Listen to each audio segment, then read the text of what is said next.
Yes, I've started recording now. All right. So, Nick, I go for your question. Go for your question now. Thank you. Okay, all right, thank you. So I'm I'm a bit confused now. So I am doing a master's degree at the University of Hertfordshire, Okay. but I'm already GMC registered. I got GMC registered at the same time, So I tried to inquire from the school if I could do locums in the meantime, until I'm done with my master's and I can start looking for jobs. And the school told me no. So, but I've received conflicting information from other people who said it's very possible to do locum while you're a master, while you're on a study course, because if you're GMC registered. So I really don't know how to navigate this dilemma, right? All right. Owaneka, I don't think it's a big issue. You can do locum. I mean, affirmative, you can do locum. What I would advise you to do is start slowly and build up. Because you're not working in the NHS, don't start from the deep end of the sea. Start like SHO. If you like medicine or surgery, start SHO, not very busy hospital. Get to familiarize yourself with the hospital policies and gradually build your way. Another advice I will give you at this for this kind of scenario is stick to a few hospitals. I would say if you have one hospital that gives locum out regularly, stay with them so that you are not new to every new hospital. Do you understand me? So like you said you are in Hertfordshire, and No, I would believe that Watford Hospital is very close to you. no, I live in Milton Keynes. Okay, Milton Oh, Keynes okay. is fantastic. Just find out where they have a lot of short staffings, and if it's medicine, surgery, whatever you like, and go there regularly. So over time, you know their policies, and you can work very well with them, and they know you also. Rather than you work in Milton Keynes today, the next shift is Swansea, the next one is London. It just throws you all around. Also, you need to be careful of the hours you do.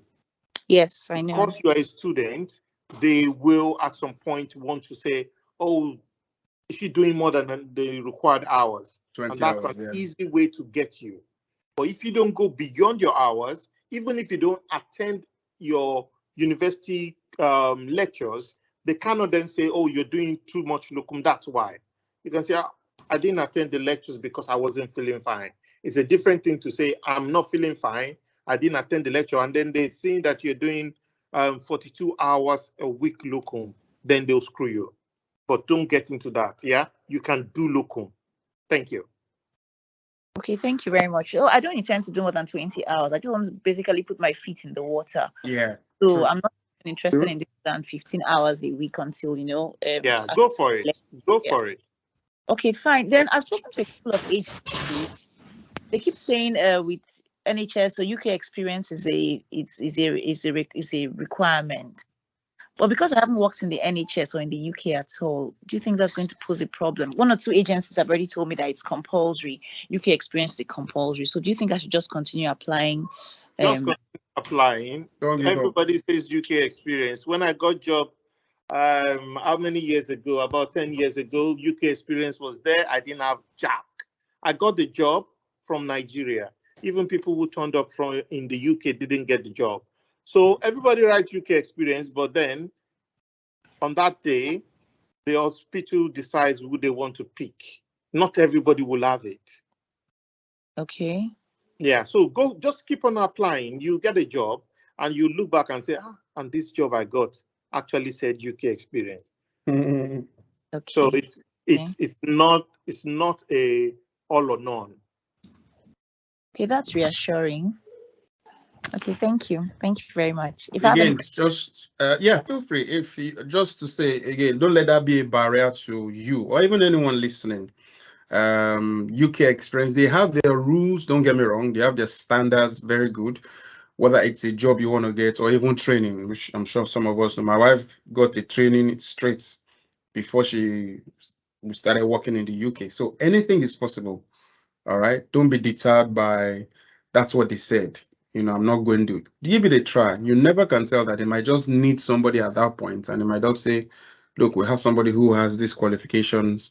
ready to roll and rumble, and they're choosing you. So don't be perturbed about the fact that they have a standard UK experience needed and that's it. No, don't be moved by that. So thanks for that question. If you have any other questions, please feel free. For those who joined while she was talking, you're welcome on board. This is the February 2023 question and answer by Balusega on anything you want to ask questions for. It's going to be for 1 hour till 7. If you feel you have any question and you don't want to ask it live, you can just drop it as a chat. We'll be more than happy to answer your questions.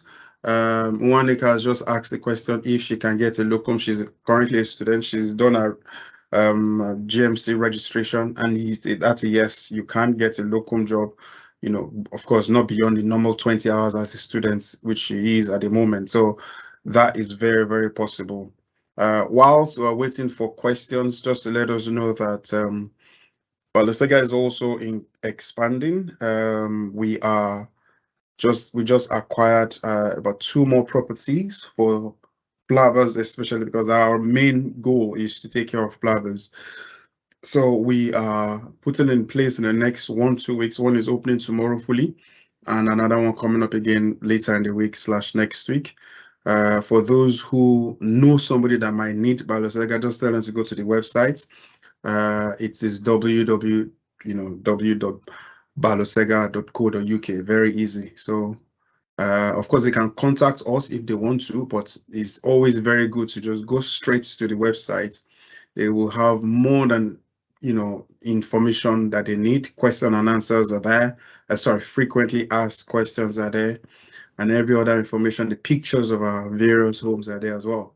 So very, very important we do. We just don't do like, for those who do not know, we just don't do accommodation. We also by all means take care of other things: CV review, preparations for interview.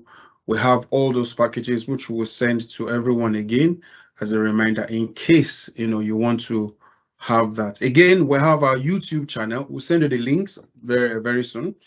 We have our YouTube channel where we've posted previous videos of the programs we've done. We started doing programs from early last year. We are over a year now into it. I think the first one was the do's and don'ts of GMC registration, how to ace your interview, getting NHS jobs and all whatnot. Next month, we plan to have living in the UK, settling down in the UK. We also plan to do a medical legal program very soon, because a lot of medical doctors are getting into one issue with the GMC. So we need to understand, you guys need to understand what it is, the do's and don'ts. So we're bringing a legal practitioner in the UK to come and brief us about that. Whilst, let me pause a bit. Monica has also posted a question. Again, please feel free to post your question if you have any, and I'll just read her question out. For someone who has worked in occupational medicine for most of my medical career, especially in the past 8 years, will that hinder my chances of getting a locum clinical job? Okay, no, I don't think so. But over to you, Shay. Can you shed more light on that as well to see anything? Thank you, Bobby.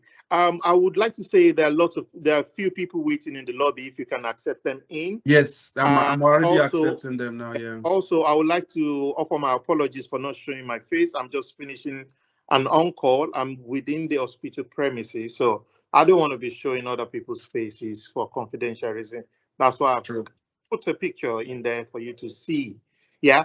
And about the question from Moanika, it's a good question. It doesn't really affect you. Honestly, when they need locum, they just need the knowledge, whether you're doing it right now or in the past, or you've been a surgeon before coming. They just want somebody to fill in that shit. As long as you show you have the knowledge and you have the capability and you showed enough adequate communication and empathy, you will do the job. They like you, they call you again and again. In addition to what Bobby has said, Balusega started because of Nigerians getting stranded in Manchester. Then we expanded to the rest of the world. Nigeria was on the red list at some point in time. Business was going to go down. We had an emergency Cobra meeting. We expanded it to the whole world. And we then saw that there's more to accommodation that you guys need. There was a time we got an in-house psychologist because over time we discovered 2 guys have actually come to the UK to write PLAB, and on the day of the exam, they could not go. They were too scared. So at that point in time, we got an in-house person to just talk to people because some people just freak out on the day of the exam. Yeah, Bobby will remember these people I'm talking about. So we then try to provide things that make after PLAB2 exam success. What else? How you register onto GMC. We have somebody in-house. If you're running into problem with GMC registration, you can always watch that video and you can still send us an email. We'll forward it to her and she would answer your question appropriately because she's done it again and again. That's that. We got someone for CV review. It is still on our website, still on the YouTube channel. You can still watch it. You can follow us on Instagram and it's just at Balusega. A lot of information will be posted there. We help people with CV review, interview practice, NHS job, and subsequently we started audit course. Now, today I want to talk on something very important. Because I've been very active on the Unduk, a lot of people who get into trouble try to contact me. And in the last 2 weeks, there are more and more people getting into GMC problems. Yes, some are racism, but not all we can pinpoint on racism. So I would like to start getting you people aware of do's and don'ts in the UK as per disciplinary panel. There are some things that are no. A lot of people, I can say more than 10, have arrived this UK and they have signed 2 contracts with 2 different hospitals. Oh, they got 1 job, they signed. Then they went for another interview, he's got more money, then they signed. That is just disaster starting. Don't do it. That's 1.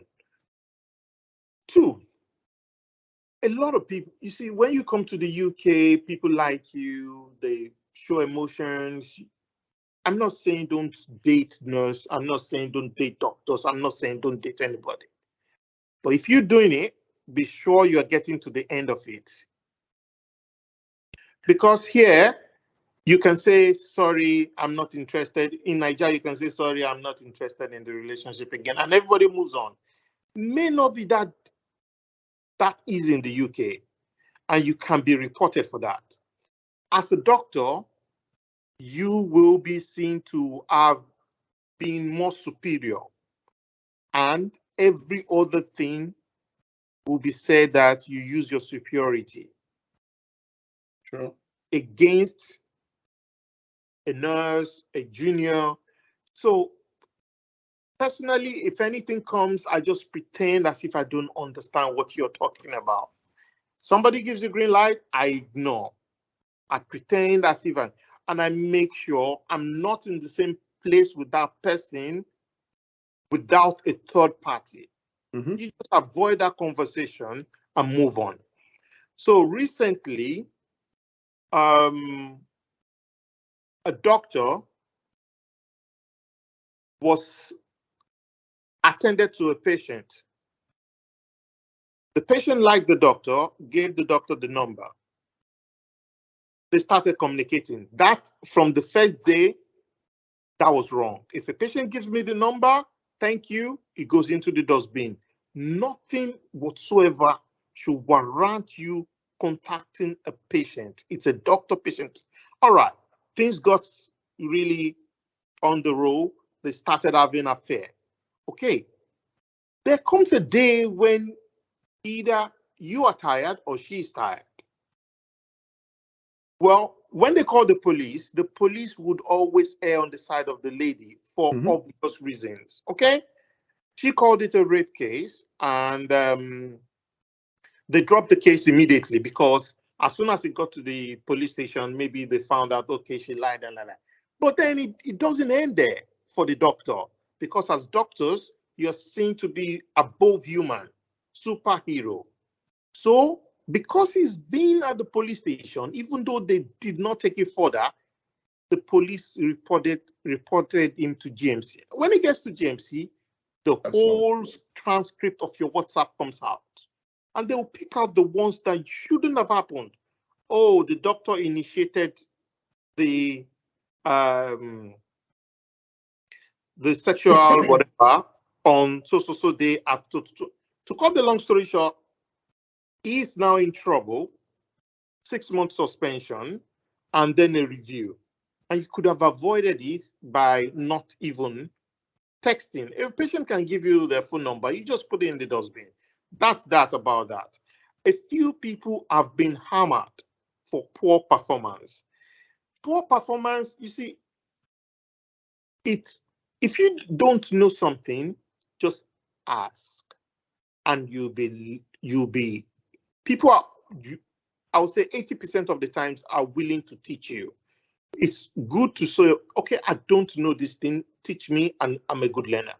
It is really bad when you don't know it and you don't want to learn from the mistake. So at that point in time, the Oyibo man just says, okay, at this point, patient safety. They will always catch you on patient safety. And then small, little by little, emails flying. By the time there was one of our doctors who A&E nurses said they are not working with him. That's a disaster. They had to pull him out. So these are a few things that come up again and again. Please, let's be aware of it. Things you get away with in your own countries may not be the case in the UK. Sure. Everything, they will nab you.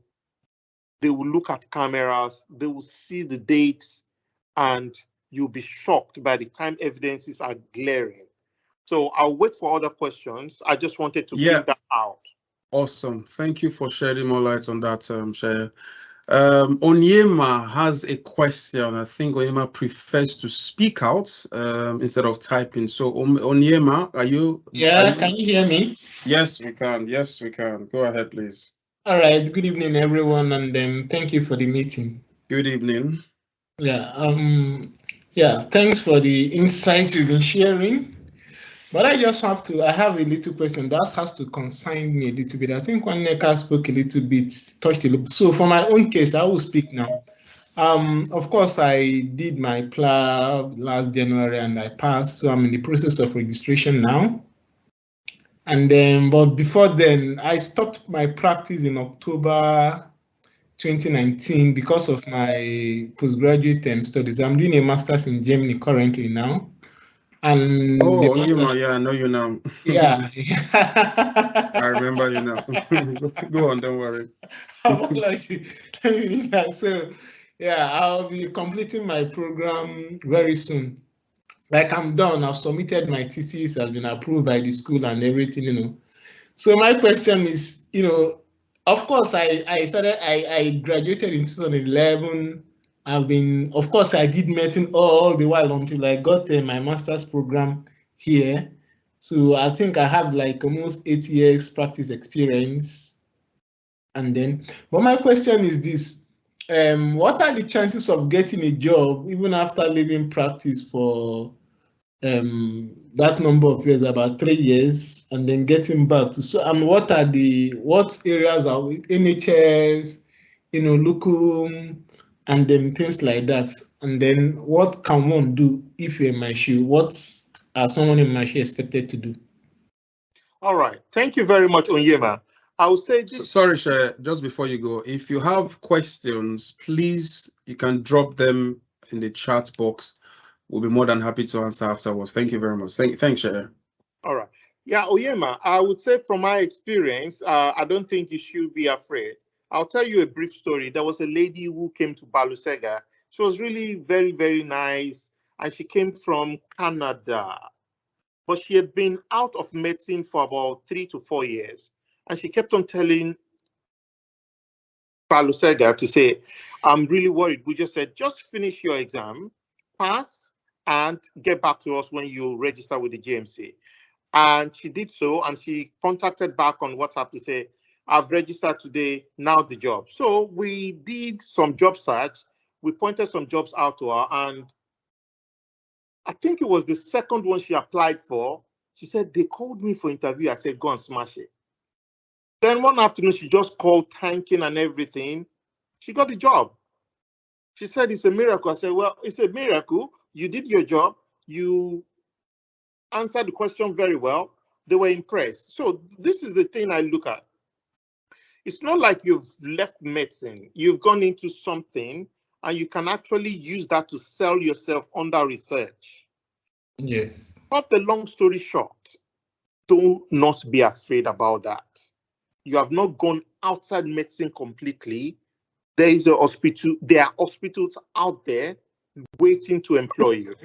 What should you do? I'm always an advocate of NHS. And the simple reason is, once you get into NHS, they will develop you. NHS is not somewhere where you piss somebody off and they're suspending you immediately. There are rules, regulation. There are lots of people you're working with. You're developing every day in the NHS. Yes, it is busy. Yes, the busy nature of NHS would only help you to develop more. So I would always put NHS job ahead. Then, if that doesn't work, you can do locum if you wish. And your last option will be a private hospital, which I'll put down below. And don't stay too long in NHS or in private hospital. Thank you. All right. Sorry, just to ask it. Yeah. Are there any particular period where one can apply for NHS? Somebody was telling me there are times when they open their portals for applications, perhaps Yes. twice a year. I don't Yes, know. Yes. So that reminds me. So around this February period, the jobs start to reduce. So the months where jobs are not a lot are February and August.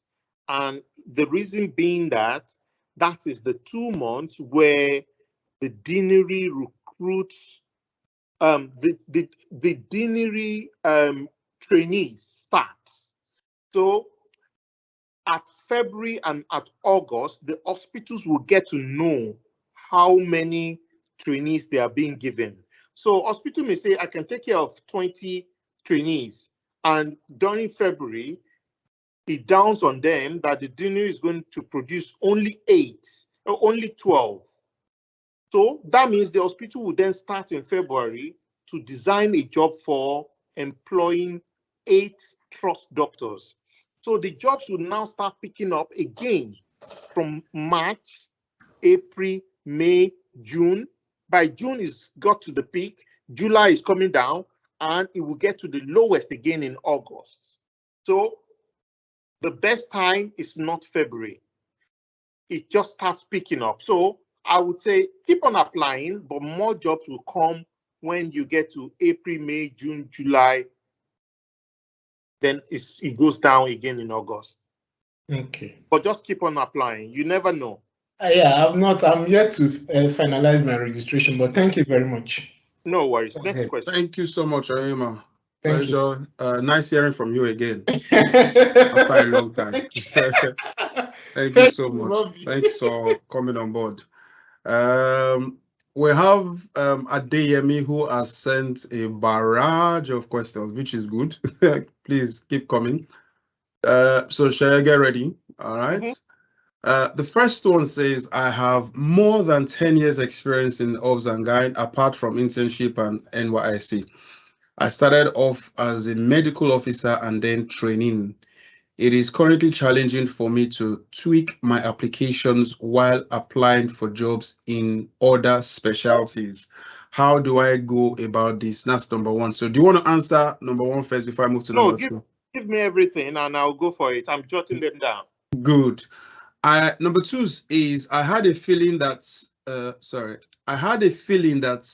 stating I worked as a consultant in Nigeria could be counterproductive. How true can this be? Is there anything like being overqualified for my junior clinical fellow role? It is is it better I state that my training was up to a senior registrar level before relocating? That's number 2. Sorry, hold on. So many calls are coming in for me. That's why. Sorry. Where are you again? That's number 2. Number 3, my intention is to go in for training via CSRS routes. Please, I need information about this. What kind of roles do I need for these routes? What can I do to increase my chances? Number 4, what are your thoughts about NHS bank/locum role? Does it mean one can take up another permanent role in another hospital while being a bank doctor? So those are the 4 questions. All right. Thank you very much, Bobby. Because of time, I will be very succinct and straight to the point for this so that other questions can be answered. So thank you for your question. You mentioned that you've had 10 years in ops and gyne, and how do you took your CV for non-ops and gyne jobs? What I would say is you need to bring out the surgical things from whatever else you've done and put them at the forefront rather than the ops and gyne. There are lots of ops and gyne jobs coming out. You will stand a better chance getting them. But if you see a surgical job that fits into your plan, just underplay your ops and gyne experience and bring out the surgical things out. Okay, that's that. The role of consultant when you come to apply. Yes, there is overqualification, and I'll tell you how I got to know.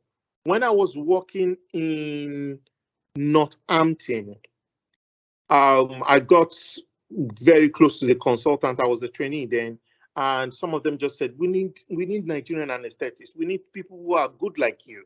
So I tried to recruit people for them.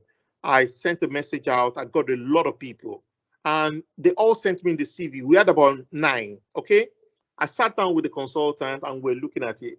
And as soon as they saw one lady's result, they said, we won't take her, she's too qualified. I said, why? But we need experience. Say, oh, if they get to this stage, they are not, it's difficult to change them, to teach them. So we're not taking it. He even said, even look at the age doesn't fit into the kind of people we need. It's older than almost half of the consultants here. It will be difficult to control. So that was when I first knew that you can be overqualified. What can you do about that? You can underplay being a consultant. You can make it SR. And just when you start doing the job and they get to like you, they understand you, then you can say, oh, I would have been a consultant back home. Or I just started consultant post back home. But not at the initial start of it. Because by the time you start saying that, they won't be teaching you much. They will be expecting more, and they are not teaching you much.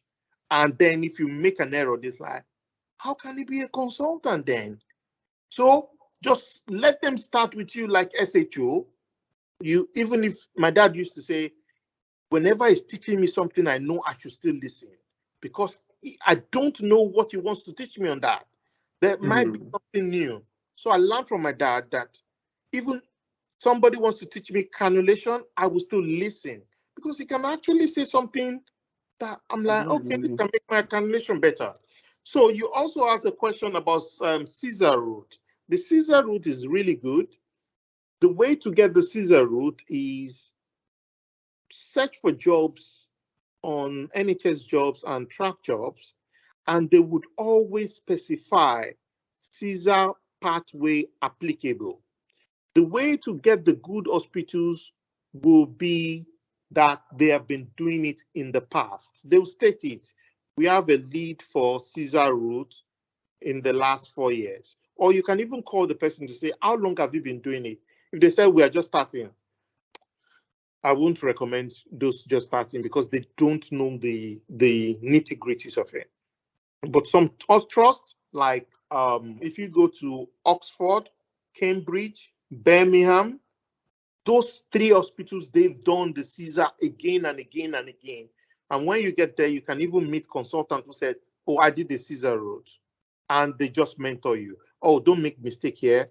I made the mistake. Don't do the same. This is how you get away from this. And you get, that's the Caesar route is really good if you don't want to bug yourself with the training pathway. The next one you said, how can you do locum banks and in different hospitals? Yes, locum is just that you are filling a gap. So if you want to travel around the whole UK, filling gaps in different hospitals, fine. But I found it when I was doing locum that it was very stressful driving up and down. So you can either have a regular job, which I did then, and when I'm off that regular job, I locumed.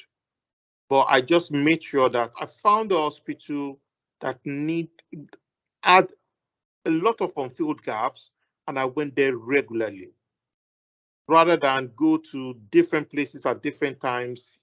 I went to a particular one, so I was known. I knew them. I knew the consultant very well. But if you want to major in locums alone, you can have 2, 3, 4, and just make sure you don't double book yourself, and you'll be fine. So thank you very much. Thank you very much for that. So the next question is from Oh, I remember you. Yeah, hi.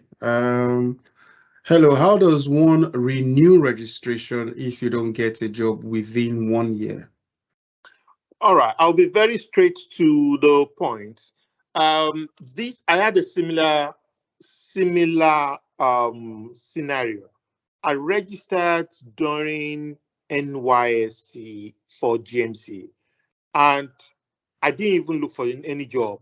I was just doing my thing like that. And my friends, I was communicating with them to say, guys, how about job? They say, oh, guy, no job. Oh. Jobs were few and far between then. So I just called GMC on the phone and then told them, I'm in Nigeria, I'm starting training in anesthesia. I don't see myself coming in the next 1 year or 2 years or so. And they said, they gave me 3 options, but the best option was opt out of the register. So when I opt out of the register, I won't pay annual dues for as long as I was off the register. And when I come back, I will only pay admin fee of £390. This £390 has saved me like 6 years of annual dues. So it was a good deal for me. I went for it. Whilst I was off the register, I checked my name on the GMC and I saw my name, and then they will say, not on the register, administrative reason. And the day I went back, they just said, pay 390, show us your ID card. I said, when will I be on the register? The secretary said to me, before you get home, you are back on the register. By the time I took the underground train, got home, my name was back on the register, and then started my job. Because I told the hospital that was employing me to say, I'm not on the register because I opted out. And I did the interview, everything. And they said, when you come over, just tell us when you're back on the register. And I was going to start on May 1st. I arrived the last week of April, did GMC registration. GMC was still in London then. I showed them my ID card. I paid £390. I was back on the register. I started work. So whether you don't find a job, you can do the same thing. But the funny thing is, most people will want you to tick on the GMC register when you're applying for jobs now. So that will then be counterproductive. So you have to think about it very well, because if there are 15 people applying and you have actually ticked that you are not on the register, they will rather want to concentrate on the 14 others. Yeah. If you have further questions, just email balusega@yahoo.com and we'll take it from there. Lovely. Next question, Fem George. All right. I have been registered since October, almost 80 applications, only one unsuccessful interview. Tried some agencies, but played red list stuff. Please, I need your advice on how to go forward. Really tiring. All right. I'll be very, very honest with you. If you have truly applied for 80 applications, then you have not done them well. The reason being that what you need to put in each application differs, and you need a bit of homework before submitting such applications. So 80 applications, I can almost likely say you are doing copy and paste. And it's easy to quickly look at your application and say, oh, this guy, well, this is a surgical job. This guy is just talking obstetric and gynecology. Delete. We don't want him. It's not read the application. So you need to sit down and apply appropriately. And it takes some techniques. I'm happy to say that in the last week, we coached about 5 people and they all got the jobs. Not everybody wants Balusega to announce their job, so we have to kind of like congratulate them when they give us feedback. If they don't want us to congratulate them openly, we just congratulate them privately. So your application, first CV review, you can ask someone to help with it. You can ask Balusega to help you review your CV for a token. Then after that, once you get an interview, then you need to have the right skill for a successful interview. There's a difference in, this is me, I'm sure I can do the job. And another person comes said, oh, in the last 3 years, I've done you are talking about, I did it at A, B, C, D. Here are feedbacks. Some of my feedbacks are these. I'm very empathetic, communicate very well. We need to learn the art of selling ourselves. So that is what we concentrate on during the interview practice. You can go onto our website, you will see people who have given feedbacks on interview practice. One guy came to us after not getting a job, unsuccessful attempt. And I said to him, what did you say here? What did you say? I said, oh, guy, you're not selling yourself. This is how to sell yourself. Yeah, he did it the first time. And then second time, I said, you need another one so that we'll be sure that you are talking at high level. And then not up to 4 days after, he just texted me and said, they gave me the job during the interview. There's no go home, we are thinking. They said, congratulations, you got the job. He said, I wish I had come earlier before the first one. So that's the way to do it. You just have to practice it. To sell yourself, it's like toasting a lady. You just, some people just say, boy, you cannot even toast. But you see people who have done it again and again, the girl is smiling. You know that this one I've done. All right, next question. Ima has a question. Ima, how are you? Hi everyone. What if you've been out of medicine for 3 years? What are your chances? Okay, similar to the last question too. It doesn't matter. It doesn't matter. Just apply for the job. You'll get a job. Awesome. Good. Brief. Dr. Adebola. All right. So I relocated to UK last year March to join my husband after my NYSC. I just concentrated on my PLAB 1 and 2 exams, just passed my exam this month. So I've been out of job for a year. I have started my registration. Please, what can I do to increase my chance of getting a job? Okay. Congratulations on you passing your exams. Since you have come with your husband and you have just done your registration, just keep on applying. I wouldn't say there's anything that would increase your chance. Well, I would say I will modify that. If you have a chance to do ALS, advanced life support, it's a good one. It will separate you from, it kind of separates the boys from the men. So you get there to that job, you say, I've done ALS in UK, I passed. They say, this one is ready for on-call. The other thing people always talk about is clinical attachment. Clinical attachment does not improve anything. If you want to see NHS and you just want to move along with people on the ward round and listen, hey, that's fine. But that you have done clinical attachment and you will get something, a favorable consideration based on that, no. Some people are lucky. Whilst they are doing the clinical attachment, They say, oh, we have a SHO job coming up. Do you want to apply? Yes, that can happen, but that's 1 in 100. Thank you. Sure. Thank you so much. Okay. Somebody's just Michael. asking whether BLS, Yeah, but there's a question before BLS. that. There's a All question before that. Sorry, so that I don't scroll it up and just miss out. What is by Michael? What is your take on doing clinical rotation after PLAB 2? Does it boost chances? Any advantage, please? No, I just answered that. Clinical attachment, Okay. not yet. Good. So now to that question by Nwaneka again. Do BLS, ATLS, and PALS from the American Heart Association count? Yes, it does. Good. Good question. Before we go any further, I'd like to invite Victoria, who wants to say a few things about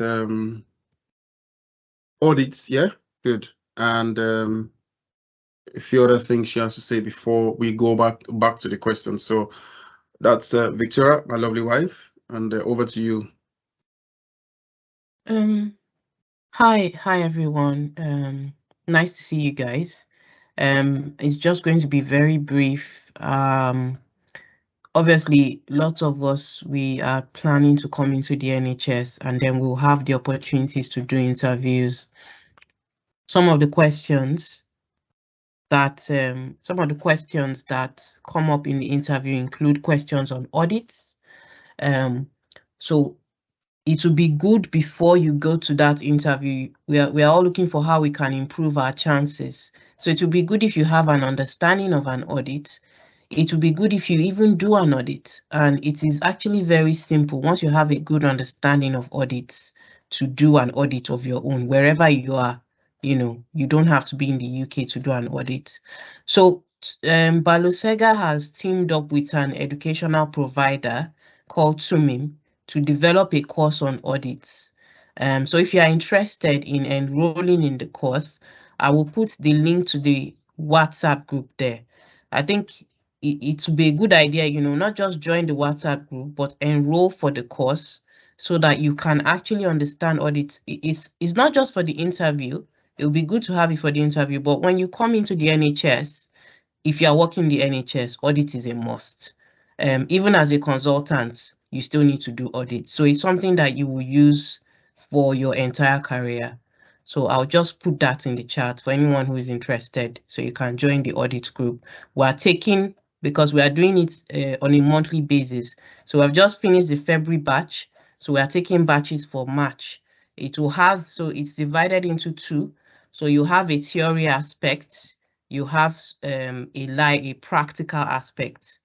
So where you have a live session and we can walk through developing your own audits together.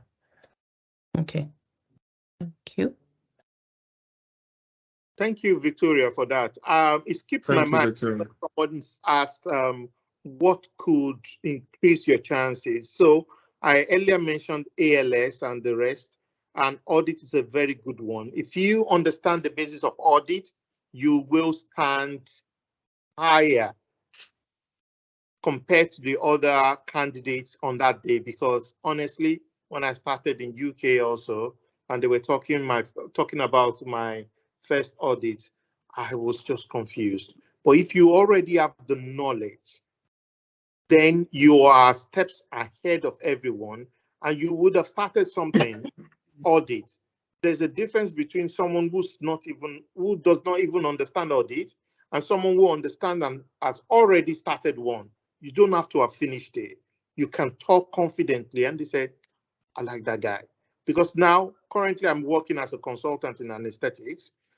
Once a trainee is allocated to me, or a new doctor is allocated to me to help during the 6 months or 1 year stay in my hospital, I'm not supposed to be teaching auditor.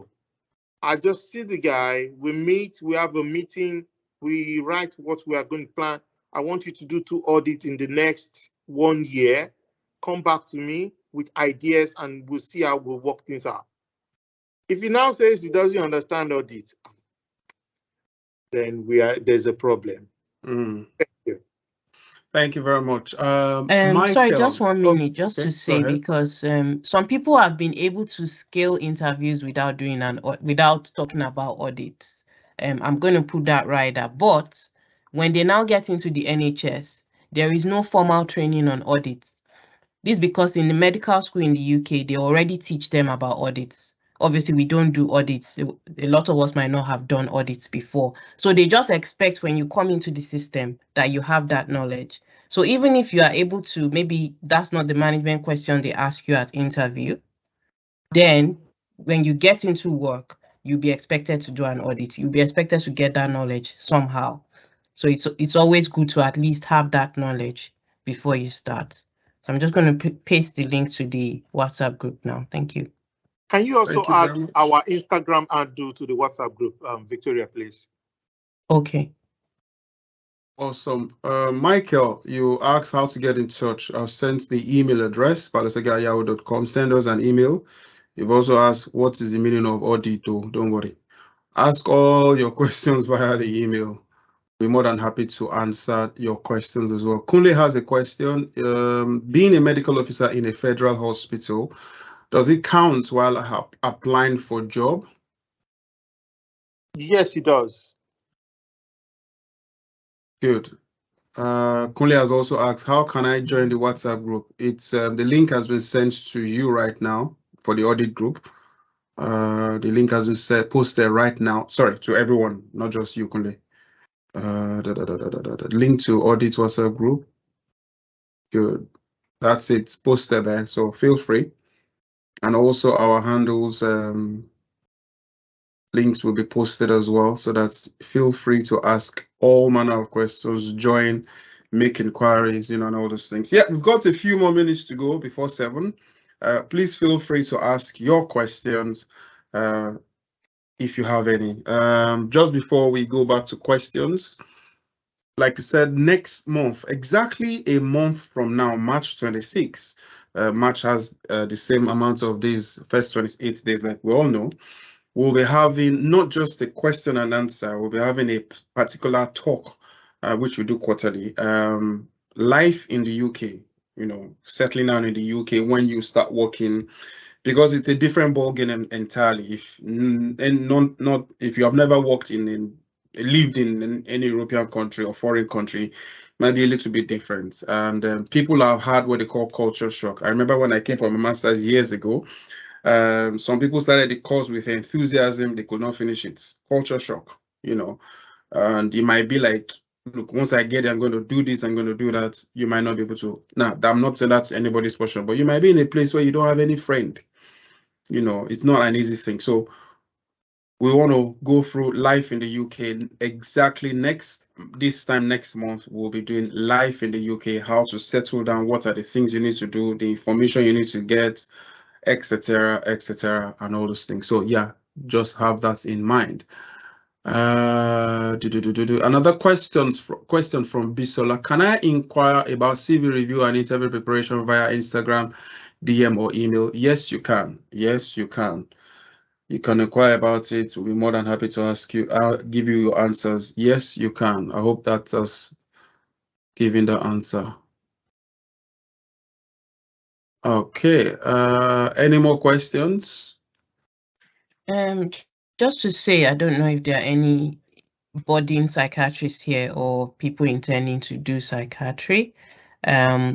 Because obviously a lot of people come in through the PLAB route, but there are some people that come in through other routes like membership routes for some reasons. So it's possible for you to do your membership exams for the specialty you're interested in, pass all of that and come into onto the register that way.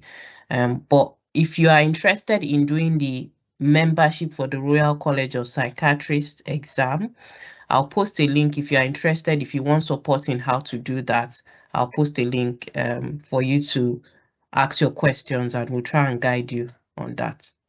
Yeah. Just for psychiatrists, please. Thank you. Awesome. Hassan Uthman has a question. First of all, it says, thank you very much for this platform. Please, what can you say about applying for a job through NES and other private companies? Over to you, Jay. This question comes out every time Every time. do question and answer, and I won't be tired of talking about it. My take, my personal take, let that be your last option. For reasons being that the NHS would develop you, so NHS should be your number one goal. The NHS is not a one-man hospital management thing where somebody has a sole right to fire or hire. It goes through a process. A lot of processes are involved before any disciplinary thing, and they would develop you. Today, I can speak tall in international, I can stand tall in international meetings because the NHS has developed me. When you go to the NES is majorly for private, and a few of them will send you to NHS hospital. Even when NES sends you to NHS hospital, you are not seen as part of NHS. There's this call you, oh, that NES doctor. You're just doing 1 week on, 1 week off, and they don't develop you much. A few places I've gone to, there's hardly any patient in the private hospital at the end of the day, because the goal of it is admit patients who do not have a lot of problems, do the quick surgery, let them go that same day. That's how they make their money. I've gone to a private hospital in the last 2-3 months. I've seen the doctor just once, and there wasn't any instruction I wanted to give him. I've prescribed everything. So he doesn't have to do anything. He sleeps, he wakes up. There's nothing for him to prescribe. He's just there. If there's any problem, to call me, and I tell him what to do. So I just look at, I'm like, I told him, I said, guy, don't belong here, okay? Because you may think it's free money, but after 4 years, just check where your mates are. Thank you. Lovely. Kunle has a question, or one question or two. Is there any particular time NHS employ doctors? That's number one. Please, what about MRC org? Number 3, do you have any information about it? Okay, 2-in-1 question. Yeah, so NHS applications and jobs would run throughout the year, but I mentioned earlier, maybe you had not joined us, there are peaks and troughs in this job application.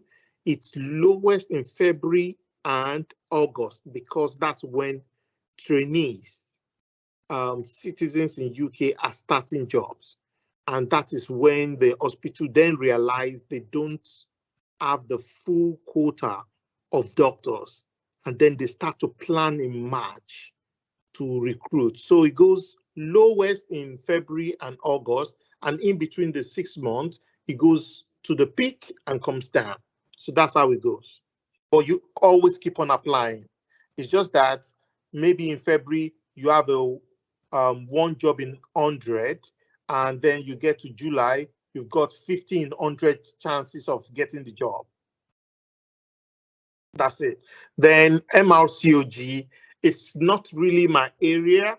And if you send us an email, I can look for one of my friends and contacts, and we can forward your email, get a response, and then forward it back to you. Thank you. Thank you very much. So we're rounding up soon. If you have any other questions that might prop up anytime, feel very, very free to send other questions you have to balesaga@yahoo.com. The subject should be February Q&A. February Q&A, and we will be more than happy to answer you. Somebody has just dropped a question. We'll go for it. Febi Shola. Funny question here. Ooh la la. Got into the country and witnessed a cardiac arrest, did CPR for 8 minutes, called the ambulance, and the person was later admitted in the hospital and now doing well. He got in touch with me to thank me. How do I use that to sell myself? Still unsure of how to frame it. That's a very good one. First of all, congrats that you saved someone's life. Congratulations on doing that. That's a nice one. The way to go about it, I'll tell you. Recently, myself and a surgeon, we did a spine surgery on a patient. And Christmas, this woman came with one of the biggest hampers I've ever seen. Lots of gift in it. Everybody in the department wondering, what is this gift for Dr. Balogun? Now, the only thing I would keep on my CV is the card that was attached to it. So the card, I can take a picture and add it to my portfolio to say, she said thank you. So you can either get the WhatsApp message printed out. You can take a screenshot of it and print it out in paper and file it, or make it a PDF. Or if the guy called your number, send him another message to say, this is my email. Can you please send the thanks and what you feel about all this in an email? I remember when I was still a trainee, a friend of mine did a follow-up for obstetric patients who had done epidural on. And a lot of them were saying, oh, that black doctor, that doctor was fantastic. It was funny. He did so well, da, da, da, da. And he gave me the feedback. And I said to him, of course, the patient had traveled. The patient had left the hospital because he saw them on the last day. So I said to him, can you send me this information in an email? And he did. And I added it to my portfolio. So he's saying, oh, hello, Shere. I saw a couple of patients you put an epidural for on this day, and they said this, they were thankful. And that's it. So you just need any form of documentation, and you can always say it. If they ask you a question, why do you enjoy your job? You say, oh, it's the passion I put into it. And for example, I did the same thing passionately for a patient on arrival to the UK, and he did well, and evidences of this are in my portfolio. The panel will be interested to listen to it, to say, this doctor is good. Thank you. Awesome, thanks. Finally, thank you all for attending this month's question and answer, which we do monthly. It's usually 1 hour, and it's 3 minutes past the hour. For everybody that has asked one question or the other, thank you very much. Onyema, Kunle, Febishola, all of you, thank you so much. Again, like we said, if you have any question that you probably just remember along the line, I will post it again for the benefit of those who just joined. That is our email address there. So send your email to us, subject February Q&A. Ask all manner of questions you have in your mind. If we don't have the direct answers, we will get somebody to give an answer to you. So we will see what we can do. Everyone that has a question, please send your questions to balosega@yahoo.com. We'll be more than happy to take that. Unfortunately, we won't be able to take any questions now because we have a session doing something else now, and we need to round up now. So thank you again. Next month, exactly this day next month, we will be having a special talk, Life in the UK, which has to do with entering the UK, settling down, your social, cultural, whatever balance, mental balance, everything. We will try as much as possible to do what we can teach you all to know. However, how little you think it might help or how much you think it can help, it will be, very helpful. How to go about opening an account. Some people come for exams, we tell them, look, open your account now, bank accounts. Some have problems when they come to when they don't have an account and nobody has they don't have a friend that has a bank account to pay them their money, so all those things can affect one. Little things like that make a lot of differences. So we will do that next month. Flyers will go out in the next 2 weeks or thereabouts to know all those things. So thank you again. We appreciate your presence. We're not taking it for granted. We do appreciate all of you that have come, and we're signing out now. So please kindly just sign out. If you have any questions, you've seen the email in our chat, send your questions to balosega@yahoo.com. We'll be more than happy to help out in everything you want. All right. Thank you so much. God bless you. Have a great evening, a great night, and see you next month.